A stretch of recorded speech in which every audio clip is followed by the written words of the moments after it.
Bismillahirrahmanirrahim. Assalamualaikum warahmatullahi wabarakatuh. Innal hamdalillah nahmaduhu wa nasta'inuhu wa nastaghfiruh wa na'udzu billahi min syururi anfusina wa min sayyiati a'malina may yahdihillahu fala mudhillalah wa may yudlil fala hadiyalah. Asyhadu an la ilaha illallah wahdahu la syarikalah wa asyhadu anna Muhammadan abduhu wa rasuluh la nabiyya wa la rasula ba'dah. Yang kami hormati Bapak Dr. Misnen selaku dosen pengampu mata kuliah metode penelitian ekonomi Islam, dan yang kami hormati pula teman-teman sekalian yang sama-sama berjuang dalam menuntut ilmu. Di sini saya Abdullah Gufranul Musta'an dan dua rekan saya yakni Mbak Masriani Abdillah dan Mbak Elsie Maya Intan akan mempresentasikan hasil resum kami dari buku Research and Method for Business karangan Uma Sekaran dan Roger Bugi pada bab 15 analisis data kualitatif pengujian hipotesis, bab 16 analisis data kualitatif, dan bab 17 laporan penelitian. Demi mempersingkat waktu, langsung saja masuk ke pembahasannya, yang mana akan dipresentasikan oleh saya sendiri. Pada bab 15 ini kita akan membahas pengujian hipotesis. Tujuan pengujian hipotesis adalah untuk menentukan akurat jika hipotesis 0 dapat ditolak untuk mendukung hipotesis alternatif. Berdasarkan data sampel, peneliti dapat menolak hipotesis 0 dan karenanya menerima hipotesis alternatif dengan tingkat kepercayaan tertentu. Selalu ada risiko bahwa kesimpulan yang diambil tentang populasi tidak benar. Dalam pengujian hipotesis, pertama-tama kita akan berfokus pada kesalahan tipe 1, kesalahan tipe 2, dan kekuatan statistik. Kemudian kita akan mendiskusikan berbagai uji statistik lainnya. Ada dua macam kesalahan yang diklasifikasikan sebagai kesalahan tipe 1 dan kesalahan tipe 2. Kesalahan tipe 1 atau yang biasa disebut alfa adalah suatu kesalahan bila menolak hipotesis 0, HO yang benar seharusnya diterima.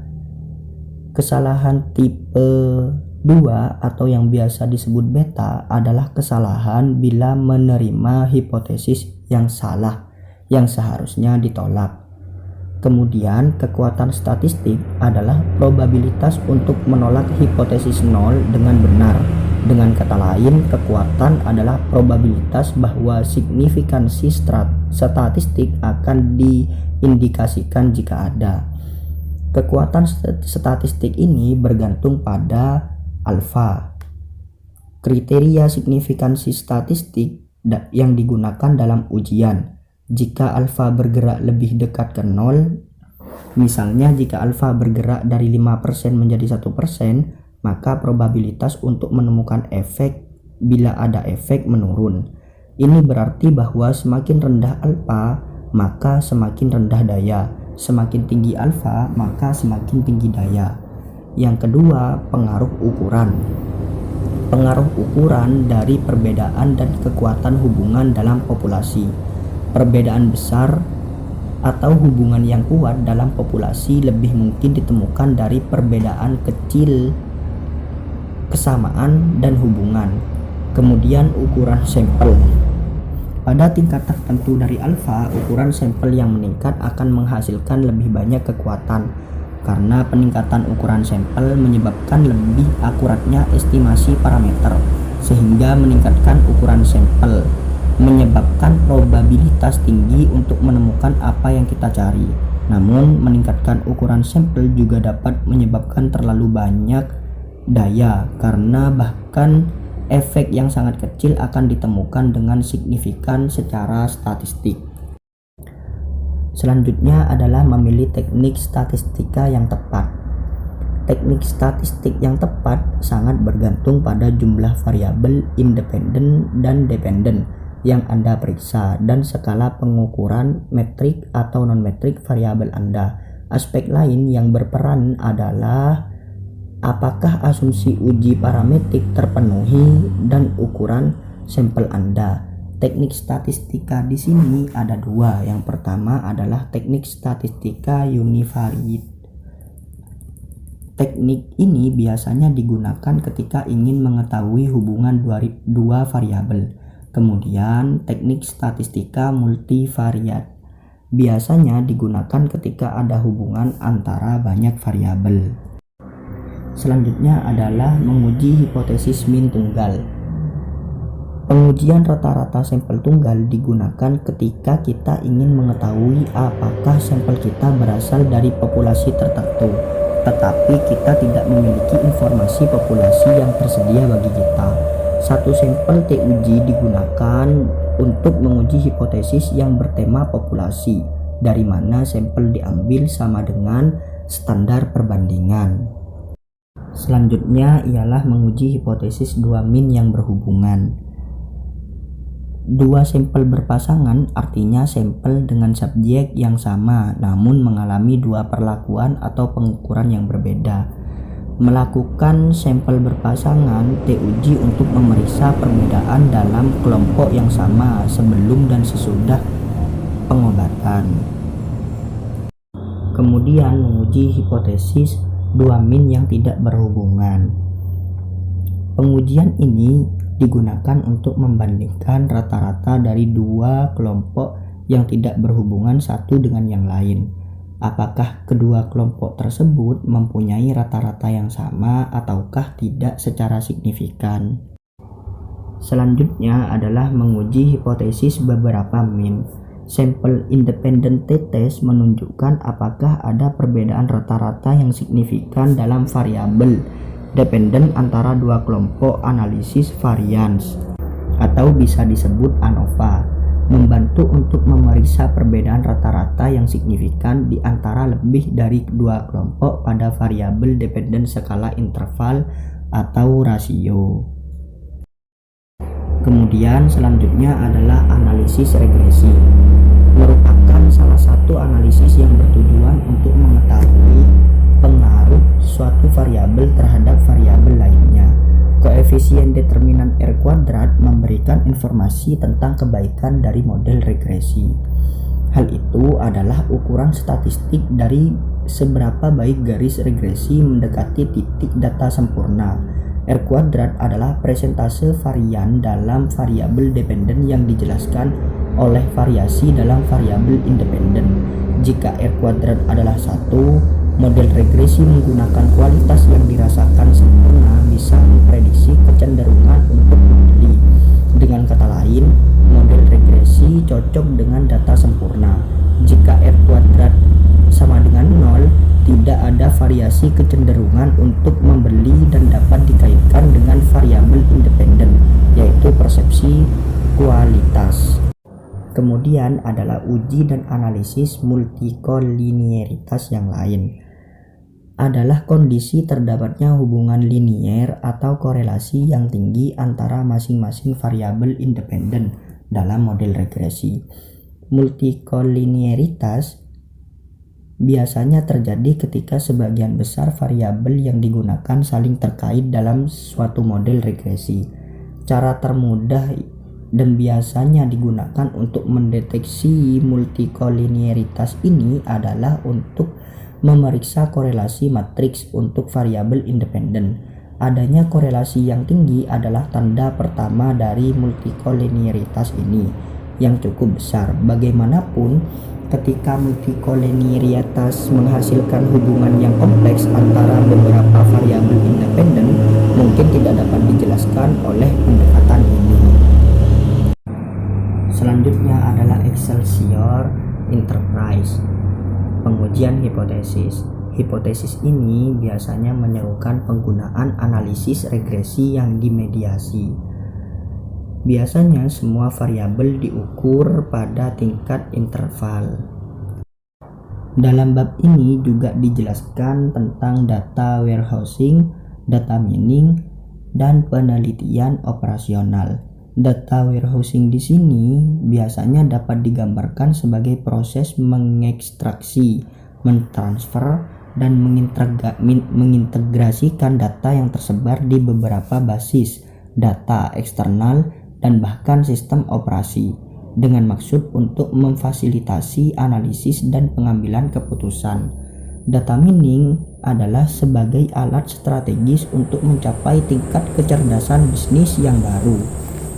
Kemudian penelitian operasional ialah alat canggih lain yang digunakan untuk menyederhanakan dan dengan demikian mengklarifikasi jenis masalah kompleks tertentu yang dapat dikuantifikasi atau menggunakan matematika dan statistik yang lebih tinggi untuk mengidentifikasi, menganalisis, dan pada akhirnya memecahkan masalah rumit yang sangat kompleks yang dihadapi oleh manajer. Hal ini memberikan alat tambahan kepada manajer dengan menggunakan kuantifikasi untuk melengkapi penilaian pribadi. Area pemecahan masalah yang dengan mudah dapat digunakan atau mencakup hal-hal yang berkaitan dengan inventaris, antrian, pengurutan, perutean, serta pencarian dan penggantian. Selanjutnya, dalam bab ini juga dijelaskan paket software yang berguna untuk analisis data. Ada beberapa macam software analitis yang dapat membantu untuk menganalisis data. Yang pertama adalah ListRel, didesain untuk memperkirakan dan memeriksa model persamaan struktural.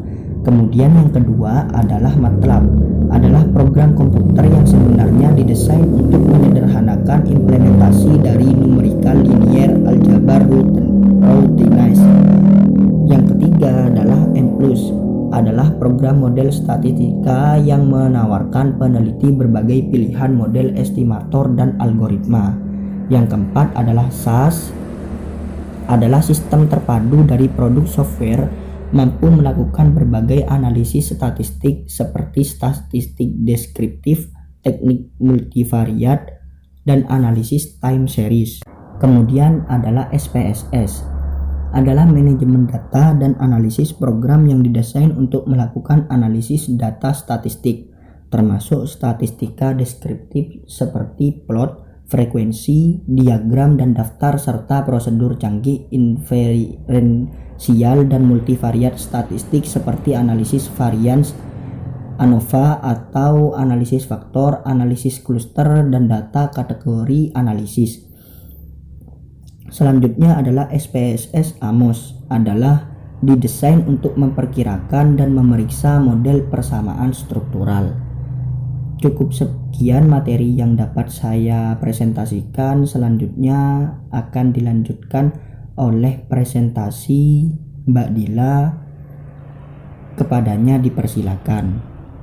Data kualitatif atau qualitative data adalah data dalam bentuk kata-kata, di mana contohnya ialah ketika data kualitatif ialah catatan wawancara, transkrip kelompok fokus, jawaban pertanyaan terbuka, dan transkrip rekaman video, di mana laporan pengalaman dengan suatu produk di internet, artikel, berita, dan semacamnya. Data kualitatif dapat berasal dari berbagai macam sumber primer atau sumber sekunder, di mana seperti individu, kelompok, dan laporan perusahaan, terus publish pemerintahan dan internet. Kemudian analisis data kualitatif juga ditunjukkan untuk membuat pendapat yang valid dari begitu banyak jumlah data yang dikumpulkan.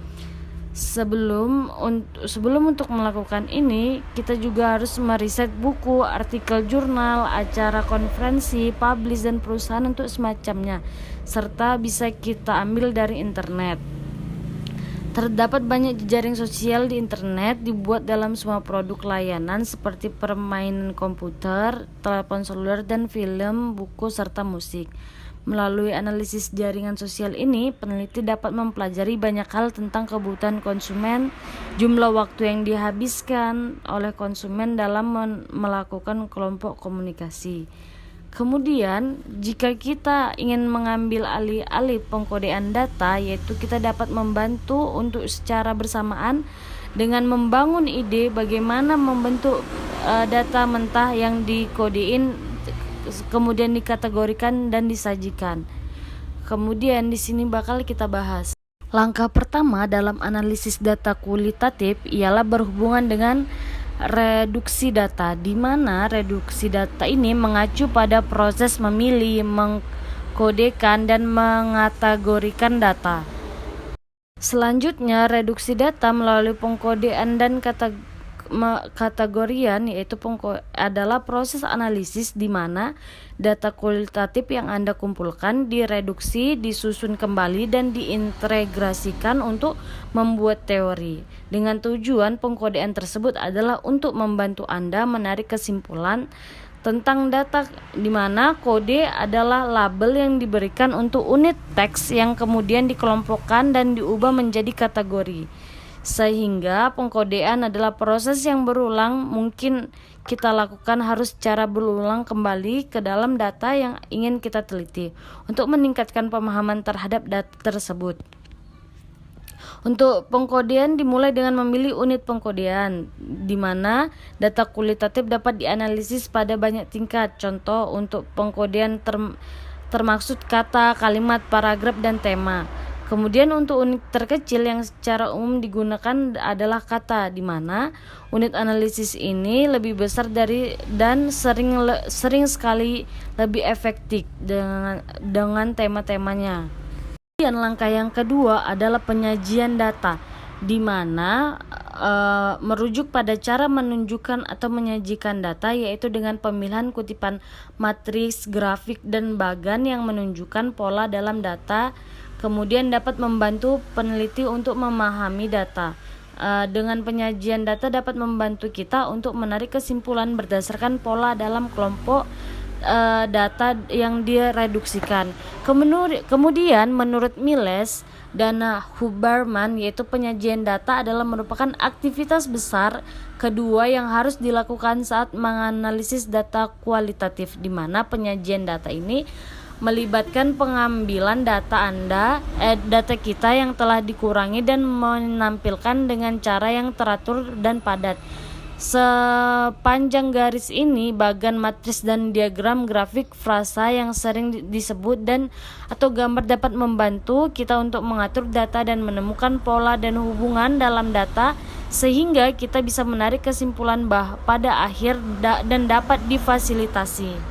Menarikan kesimpulan ialah kegiatan analisis akhir dari analisis data kualitatif, di mana penarikan kesimpulan adalah hal yang paling penting dari analisis data. Mengapa? Karena pada tahap di mana kita menjawab pertanyaan penelitian dengan menentukan apa yang diwakili oleh tema yang diidentifikasikan dengan mempertimbangkan penjelasan untuk pola dan hubungan yang diteliti, atau dengan membuat kontras dan perbandingan, di mana kita juga dapat menentukan apa arti tema yang didefinisikan dengan memikirkan penjelasan untuk pola dan hubungan yang diamati, atau dengan membuat perbandingan yang ada. Selanjutnya, reliabilitas dan validitas dalam penelitian kualitatif, di mana arti sendiri untuk reliabilitas dan validitas memiliki perbedaan dalam penelitian kualitatif. Mengapa? Karena reliabilitas ada dalam analisis kualitatif adalah meliputi reliabilitas kategori dan interrogates, di mana keadaan ini, yaitu kategori, tergantung pada kemampuan analisis untuk merumuskan kategori dan menyajikan kepada hakim yang kompeten serta mendefinisikan kategori sehingga mereka akan setuju pada item dan populasi tersebut yang termaksud dalam kategori dan masa yang tidak sama. Dengan demikian, reliabilitas kategori berkaitan dengan sejauh mana kita dapat menggunakan definisi kategori untuk mengklarifikasikan data kualitatif tersebut. Kemudian dalam perjalanannya, reliabilitas antar penilaian ini dapat didefinisikan juga sebagai tingkat konsistensi antar pengkodean yang memproses data yang sama. Untuk ukuran reliabilitas yang bisa digunakan yaitu adalah persentase kesesuaian dengan pengkodean dari total jumlah keputusan pengkodean, di mana panduan umum tingkat kesesuaian adalah 80%. Kemudian validitas juga didefinisikan sebagai sejauh mana instrumen mengukur apa yang ingin diukur. Dalam validitas juga memiliki arti yang berbeda, di mana yaitu mengacu pada sejauh mana hasil peneliti kemudian secara akurat menunjukkan data yang dikumpulkan, dan dapat digeneralisasikan atau diganti ke konteks keadaan yang lain. Kemudian ada dua metode yang mencapai validitas dalam penelitian kualitatif, di mana satu mendukung generalisasi dengan jumlah kejadian, yang kedua memastikan resistensi kasus yang keterlibatan kasusnya yang menyimpang, di mana pemilihan kasus menyimpang memberikan pengujian yang kuat untuk teori yang akan kita ambil. Selanjutnya, beberapa metode untuk mengumpulkan dan menganalisis data kualitatif. Di sini yang pertama adalah analisis konten. Analisis konten adalah metode penelitian observasi yang digunakan untuk mengevaluasi secara sistematis isi simbolik dari semua bentuk komunikasi yang telah direkam. Kemudian di sini juga ada analisis isi, di mana dia adalah metode penelitian observasional yang digunakan untuk mengevaluasi secara sistematik kemudian simbolik dan semua bentuk komunikasi yang dicatat. Kemudian analisis ini juga digunakan untuk menganalisis surat kabar, situs, iklan, catatan wawancara, dan semacamnya. Dalam metode analisis isi membuat penelitian dapat menganalisis bagaimana informasi tekstual dan secara sistematis mengidentifikasikan sifatnya seperti adanya kata, konsep, karakteristik, tema, dan kalimat tertentu. Kemudian ada analisis konseptual, di mana mengungkapkan keberadaan dan frekuensi konsep dalam teks. Kemudian analisis konseptual juga menganalisis dan menginterpretasikan teks dengan mengkodekan teks menjadi kategori isi yang dapat dikelola. Kemudian analisis relasional, di mana menggunakan analisis ini untuk meneliti hubungan antar konsep dalam teks. Kemudian dari hasil konseptual dan rasional juga digunakan untuk membuat pendapat opini tentang pesan dan kesan teks, di mana untuk mempengaruhi validitas lingkungan pada isi pesan, pengaruhan pesan yang diterima, dan lainnya. Kemudian analisis relatif, di mana analisis narasi relatif adalah cerita atau laporan yang termaksud dari narasi yang dikumpulkan kejadian dalam urutan yang ditandai dengan terungkapnya pada waktu yang bisa kita ketahui. Kemudian analisis naratif juga adalah pendekatan yang ditujukan untuk membuat dan meneliti cerita yang kita ceritakan tentang kita sendiri dan implikasi untuk kehidupan kita, di mana data naratif juga seringkali dikumpulkan melalui wawancara. Kemudian wawancara ini didesain untuk mendorong partisipan guna menjelaskan insiden tertentu dalam konteks sejarah kehidupan. Dengan cara ini, analis naratif juga menggunakan metode penelitian kualitatif lainnya untuk menganalisis hasil penelitiannya. Induksi analitis adalah pendekatan analisis data kualitatif, di mana penjelasan universal fenomena dicari dengan pengumpulan data kualitatif sampai tidak ada kasus yang tidak sesuai dengan penjelasan hipotesis dari suatu fenomena yang ditemukan. Induksi analitisnya kemudian dimulai dengan mendefinisikan kasus, kemudian dari sudut masalah, serta sebagai contoh ialah dilanjutkan dengan penjelasan hipotesis tentang masalah tersebut. Kemudian jika suatu kasus tidak sesuai dengan hipotesis penelitian, maka peneliti mendefinisikan kembali hipotesis atau mengajukan kembali kasus yang telah terjadi. Untuk itu kita tidak mengkonfirmasi. Induksi analitik ini melibatkan penalaran induktif bukan deduktif, di mana untuk memungkinkan mendovokasi penjelasan hipotesis untuk fenomena selama proses melakukan penelitian tersebut. Baik, terima kasih. Assalamualaikum warahmatullahi wabarakatuh. Terima kasih atas materi yang telah disampaikan oleh Mbak Intan. Untuk selanjutnya akan disampaikan oleh Mbak Dila, kepadanya dipersilahkan. Bismillahirrahmanirrahim. Assalamualaikum warahmatullahi wabarakatuh. Baiklah, saya akan melanjutkan presentasi bab 17 mengenai laporan penelitian.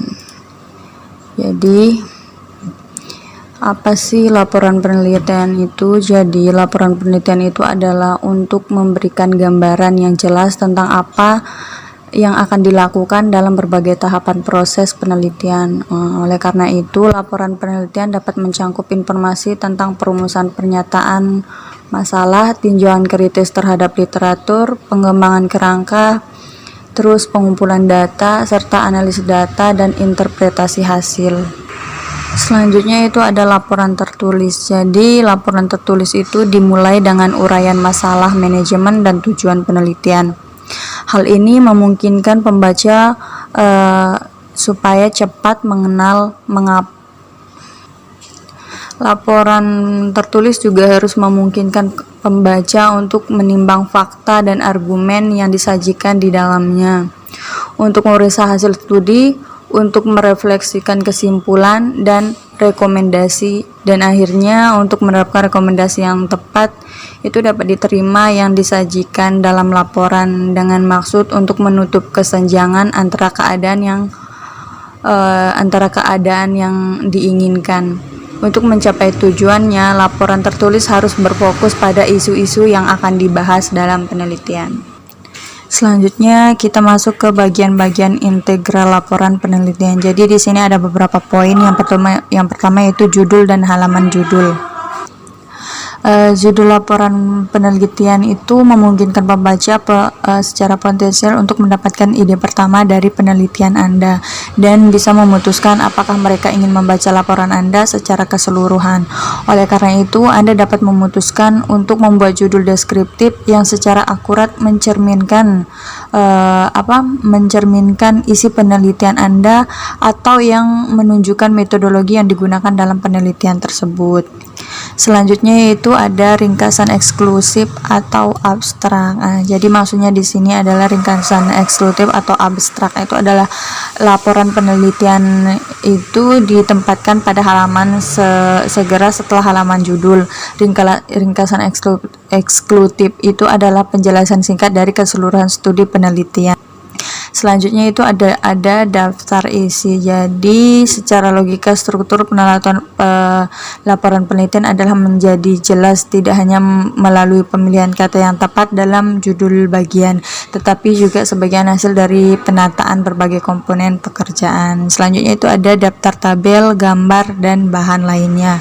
Selanjutnya itu ada kata pengantar. Kalau kita lihat dari daftar tabel, gambar, dan lainnya itu, jika laporan penelitian itu berisi bagan, gambar, peta, tabel foto, atau jenis bahan lainnya seperti ringkasan harus dicantumkan secara terpisah dalam daftar yang sesuai pada halaman atau halaman segera setelah daftar isi. Selanjutnya itu ada kata pengantar. Kata pengantar ini digunakan terutama untuk menyebutkan hal-hal latar belakang yang diperlukan untuk memahami subjek yang secara logis itu tidak sesuai dengan teks.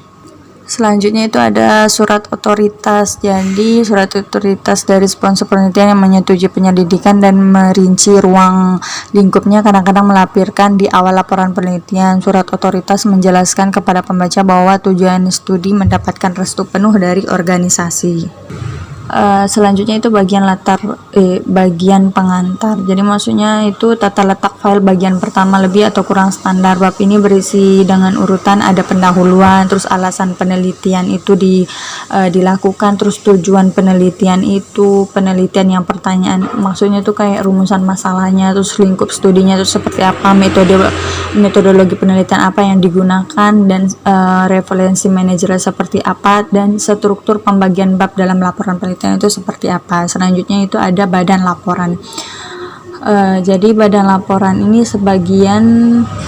badan laporan bagian center dari laporan penelitian biasanya memiliki dua bagian besar. Yang pertama itu teoritis bagian dan empiris bagian, seperti itu.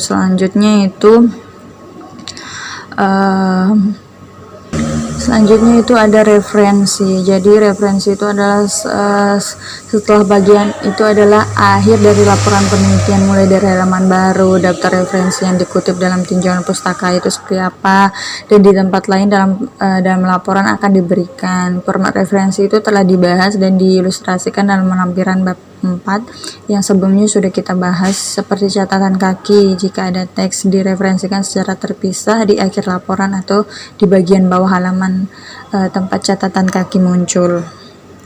Yang terakhir itu ada lampiran appendix. Yang muncul terakhir adalah tempat untuk bagan organisasi, clipping surat kabar atau materi lain yang mendukung teks laporan, narasi, verbatim, rincian wawancara dengan anggota, dan apapun yang dapat membantu pembaca mengikuti teks. Selanjutnya itu ada presentasi. Jadi presentasi itu maksudnya di sini adalah suatu kegiatan berbicara di hadapan banyak hadirin atau salah satu bentuk komunikasi. Presentasi merupakan kegiatan pengajuan suatu topik, pendapat atau informasi kepada orang lain, berbeda dengan pidato ya, yang lebih sering dibawakan dalam acara resmi dan secara politik. Presentasi lebih sering dibawakan dalam acara-acara bisnis. Nah, jadi ada beberapa bagian dari presentasi itu sendiri. Yang pertama itu menentukan isi presentasi. Nah, sebelum kita melakukan presentasi, ada baiknya kita menentukan dulu apa isi dari presentasi yang akan kita bawakan, dan ada baiknya kita menguasai materi tersebut. Terus yang pertama itu alat bantu visual. Yang ketiga itu ada presenter, yang pastinya dalam presentasi itu kita butuh presenter, atau bisa presenter itu adalah kita sendiri yang membawakan acara. Terus kita melakukan presentasi. Setelah kita melakukan presentasi, dalam presentasi itu kita akan menemui yang namanya tanya jawab. Nah, di sana kita akan melakukan tanya jawab baik dari kita maupun dari audiens, seperti itu. Sekian dari saya, kurang dan lebihnya saya mohon maaf. Assalamualaikum warahmatullahi wabarakatuh. Terima kasih atas penyampaian materi oleh Mbak Intan, sekaligus menutup presentasi dari kelompok kami. Saya mewakili presentator yang lain memohon maaf apabila ada hal yang menggubris luka. Wallahul muwaffiq ila aqwamit thoriq. Wassalamualaikum warahmatullahi wabarakatuh.